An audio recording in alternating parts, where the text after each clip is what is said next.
So maybe it should be drafted in a negative way, namely to minimize as much as possible the impact on non-violent participants, something along these lines. Under Section 7, we deal with assembly during states of emergency, including armed conflict.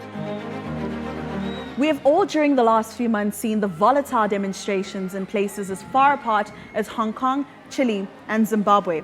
Especially after the death of George Floyd, the United States and the world was rocked by the Black Lives Matter movement. The right to peaceful assembly is a fundamental right, and many of the fundamental social changes of the last century came about because of protest. But what are its limits? What is the legal framework that applies to say when and under what conditions demonstrations may be held? And when are the police allowed to use force? So far, the international standards on demonstrations have not been a coherent body of law, and only on a limited number of issues were there clear answers. Technological developments have created new questions, such as when may so-called less lethal weapons such as tasers be used, and are online movements like the Me Too movement protected? During the last 5 years, a group of researchers at the University of Pretoria's Faculty of Law have taken the lead to write the new United Nations standards on a number of questions. Firstly, what are the obligations of states as far as assemblies are concerned? When must they be allowed and when can they be prohibited? Secondly, under what conditions may less lethal weapons like batons, tear gas and water cannons be used and when not? And thirdly, how should any deaths that may occur during demonstrations be investigated and prosecuted? The leader of the Freedom from Violence group is Prof Christof Heyns, who as a special rapporteur on executions has served as the primary legal advisor to the UN on the right to life, and now serves as a member of the UN Human Rights Committee. He is also an expert advisor to the African Union on the same topic. In these capacities, he has been asked by the UN to oversee the drafting of the following key UN instruments, assisted by his team at UP. The UN Standards on Peaceful Assemblies, the UN Standards on Less Lethal Weapons, the UN Standards on the Investigations of Potentially Unlawful Death. With the African Union, they have developed the General Comment on the Right to Life in Africa for the African Commission on Human and People's Rights. Now, Prof Heyns, why was there a need for the guidance on less lethal weapons? So demonstrations, as we know, often are peaceful and it can be joyous occasions, but in some cases they become flashpoints, and so in some cases they turn to violence. And then, of course, the question is how should the state respond? And sometimes the response of the police actually escalates the situation. So far, international law has focused largely on firearms and what are the rules there, and that's fairly well established. But the gap is the rules that apply to less lethal weapons, like the ones you've mentioned. So they are often used, but they're often abused as well, and excessive force is used. And that part was not really properly regulated.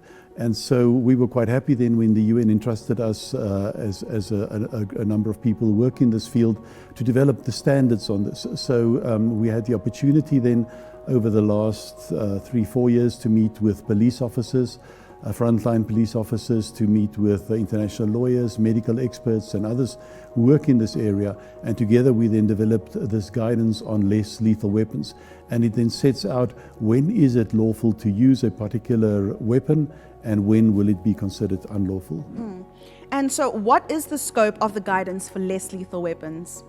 So the guidance sets out when may these weapons be used. So for example, the general rule is that when one uses tear gas, this may not be done in a confined space, it may not be fired directly at people. But there are also more complicated matters. Tasers, for example, when may they be used? People may have heart conditions and so forth. So it may, for example, not be used if somebody's on an elevated position because the person may fall down. And we also set out when may it be used not at distance but in drive stun mode. So what are the rules on that? So the guidance sets out then also, and it makes it very clear, that there's a requirement on states to test these weapons before they introduce it, because these things are sold worldwide, and countries where the police force have not been trained, where it has not been tested, then import them and they use them, and the first time that these people actually use them, the police officers, is when there's a conflict situation and they do not know how to do so properly and things escalate and it leaves deep scars. So there's a duty to test and there's a duty to train as far as the police are concerned as well. And this guidance then gives the framework of what should be taught and what should be used in testing these weapons. Thank you, Prof Heyns. We also have Beryl O'Rao, who assisted him in Geneva. Now, Beryl, what is the role of the United Nations Guidelines on peaceful assemblies and how did you work on it? So a total of 173 states have agreed to be bound by the International Covenant on Civil and Political Rights, which protects, among other things, the right of peaceful assembly. Because there are so many mass demonstrations in the world today and things often go wrong, the UN decided to develop standards setting out how these demonstrations should be handled. Prof Heyns was asked to lead the process in the Human Rights Committee, where a group of 18 international experts developed these standards over the last 2 years. In terms of my contribution to this process, I'm a doctoral student from Kenya and I work under the supervision of Prof Heyns. I was able to attend some of the committee's meetings in Geneva and I provided research assistance. The committee's drafting process is heavily based on its past work, so there were several occasions where research was needed into earlier cases where the committee has previously dealt with questions related to the right of peaceful assembly. So I did research into these cases, which Prof Heyns then presented to the committee. Thank you, Beryl. As the work is multidisciplinary, researchers from various faculties have also been involved, such as Prof Simon from the Faculty of Health Sciences, who helped the UN develop the Minnesota Protocol on the investigation of potentially unlawful deaths of 2016. Another participant is a master's student from the Faculty of Engineering, Andre Bass, who developed a new, less lethal weapon that has been patented and sold worldwide. Now, Prof Simon, why was there a need for the Minnesota Protocol and what did UP contribute? I think it's important to state at the outset that globally there are approximately 60 million people who die annually, and of those, approximately 10% of these people die from non-natural causes. In other words, very close to 6 million people die annually from non-natural or unnatural causes. And obviously in developed countries, that percentage of the total is a little bit less, more towards 5%. But in developing countries, that may be as high as 15% of all people who die from non-natural causes. And of these, many, if not most of these, have important legal consequences for either the victims and their families, but also for society as a whole. And therefore, there is obviously a need for these deaths to be properly investigated and recorded for future legal proceedings. Now, of course, where such deaths are due to or associated with police action or the involvement of state agencies, state authorities such as police or military agencies, then all the more reason to investigate such cases fully and comprehensively and indeed independently and objectively. For such investigations to be thorough and complete, there's obviously a need for appropriate legal and organizational structures within which such an investigation can be performed. There is a need for such protocols. Now, just to focus for a moment on the Minnesota Protocol, which was developed initially some decades ago, there was a definite need to revisit and review and refresh this protocol, especially in the light of more recent developments pertaining to deaths in custody, etc. I may state that the Minnesota Protocol runs parallel with or in close, is sort of in conjunction with the Istanbul Protocol, which is more geared towards the investigation of cases where there has been alleged torture, irrespective of fatal outcome or not. Now, the reason why I think we at the University of Pretoria are or were well positioned to participate or contribute to this investigation or to this Minnesota Protocol is obviously, first of all, South Africa is unfortunately a country with an exceptionally high rate of non-natural death, but we also have an unfortunate history of relatively many deaths in custody which have had dire political and social consequences.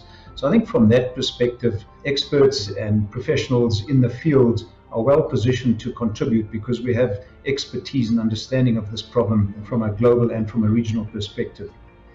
Obviously, hopefully at least, the Minnesota Protocol in its current format, which now really is the gold standard for the investigation of deaths in custody, will assist in standardizing and in making more uniform the investigations associated with such deaths. And by standardizing and improving the standard will obviously lead to a greater level and measure of accountability and will serve to enhance or facilitate the administration of justice. Thank you, Prof. Simon. Now, Andre, what was your involvement in the development of the guidance on less lethal weapons? I studied engineering at the University of Pretoria, and I was busy developing a new less lethal weapon system. The people from Freedom from Violence in the Law facility engaged with the Facility of Engineering on this subject matter. I developed a new less lethal weapon which has attracted quite a bit of attention internationally, and Prof Heyns consulted me in Pretoria on this new weapon and invited me to Geneva, where we had an expert meeting on less lethal weapons with police officers, international lawyers and others. Students of the Center for Human Rights are also working with other universities, such as Cambridge, Berkeley, and Singapore, to verify videos on violent incidents in social media for Amnesty International. The project has won a prestigious Times Higher Education Award for their work in 2019. The University of Pretoria has led the process to develop the global standards that apply to the way in which protest actions are dealt with worldwide. The University of Pretoria has also been contributing on a global scale to help reach Sustainable Development Goal number 16, which is to promote peaceful and inclusive societies for sustainable development, provide access to justice for all, and build effective, accountable, and inclusive institutions at all levels.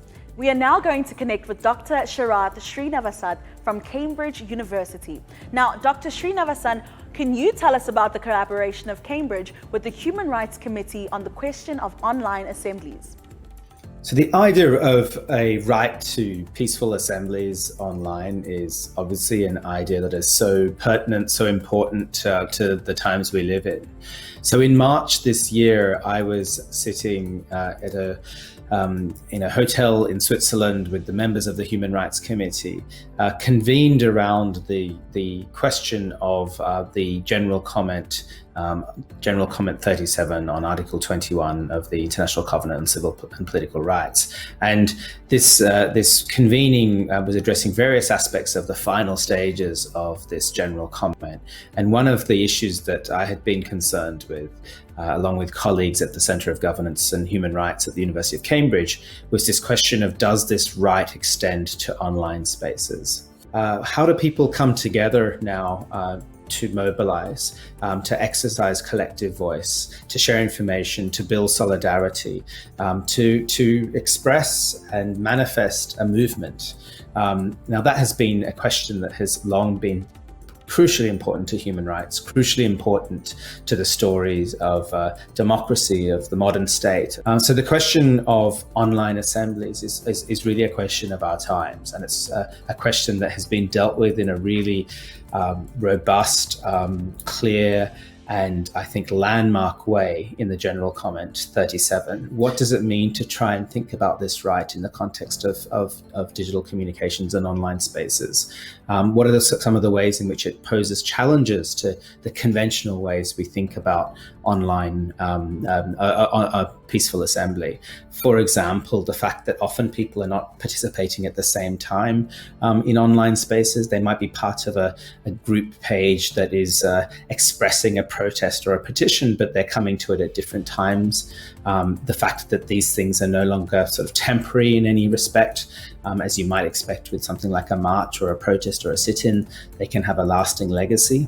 But also some troubling aspects, like, for example, the way in which they're capable of being surveilled, in the sense of data being used from these spaces to monitor individuals or groups. It's a collaboration over a decade now in which researchers and students in Cambridge have worked with Professor Heyns and his colleagues. And this particular project is one that's hugely gratifying and hugely exciting for all involved to have been part of such an important landmark development.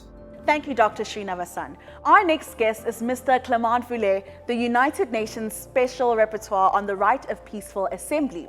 Now, Mr. Voulet, what do you think is the contribution made by the recent General Comment on the Right of Peaceful Assembly? This General Comment is really important And I would like to highlight at least 4 things that I think is important as a takeaway from the overall, the process, but also the content of this general comment. The first thing is that the general comments make an important groundbreaking by, for example, stating clearly that the online assembly are protected under Article 21, and that states cannot block or hinder internet connectivity or access to content in relation to the peaceful assembly.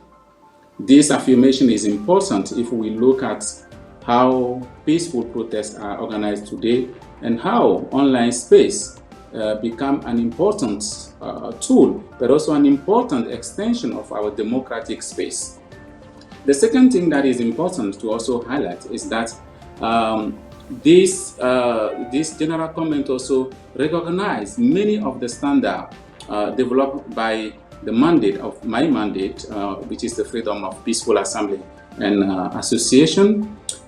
Those standards that we developed for many years, in particular, it recognized that having to apply for permission to organize an assembly, it is contrary to the idea that peaceful assembly is a basic right.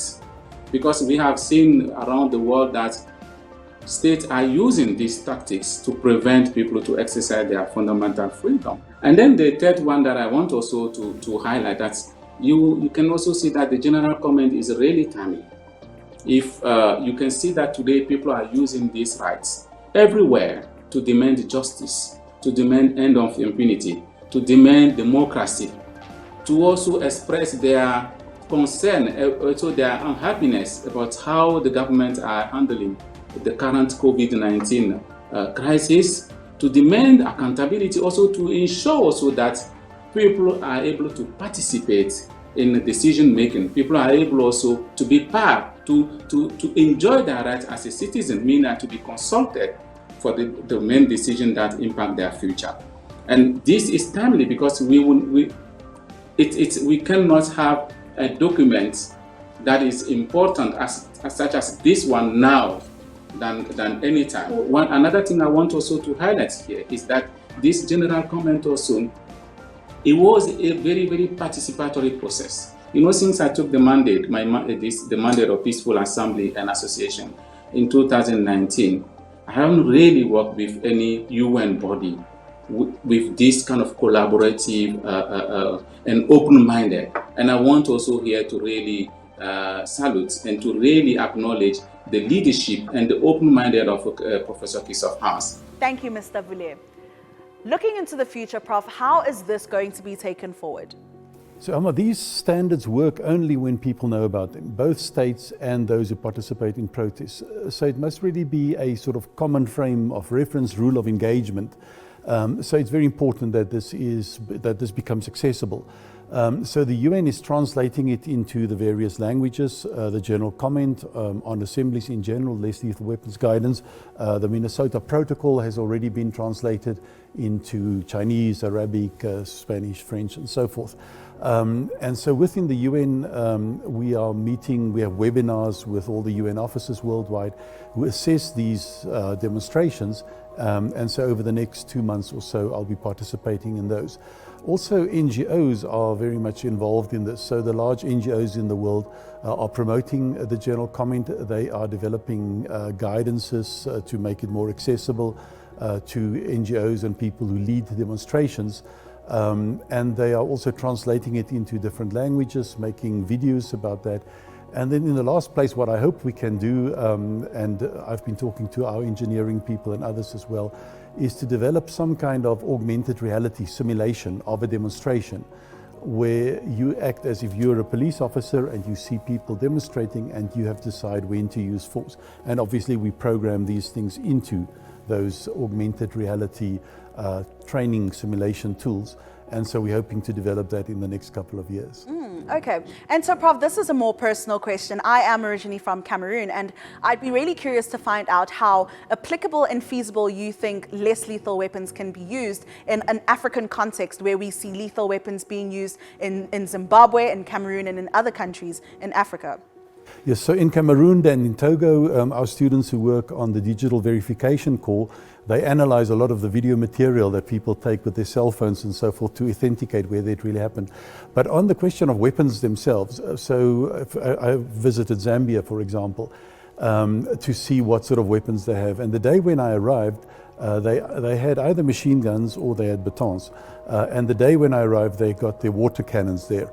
And of course, from a human rights point of view, one is not always sure that you want to welcome water cannons, but at least it gives you an option between batons and using automatic weapons. So I think it's very important that in Africa, a number of things should be done. One is that less lethal weapons and equipment must be available to police officers, because if the police officers are not protected, they will shoot, they will defend themselves, and you can't really blame them. So they have to get the equipment to protect themselves. They must have less lethal options as well. And also the laws in many African countries and other parts of the world are not in line with the international standards. So that's where we're working with the African Commission on Human People's Rights, the African Union. We're conducting a study over the next 2 years into the laws of every single one of the 55 African countries, and we want to see to what extent we can actually raise the level in terms of the use of force by police officers in all these countries, including Cameroon. Thank you so much, Prof. And thank you to all our other guests for joining and for your valuable contributions. It is inspiring to see how the University of Pretoria finds solutions to current day global problems.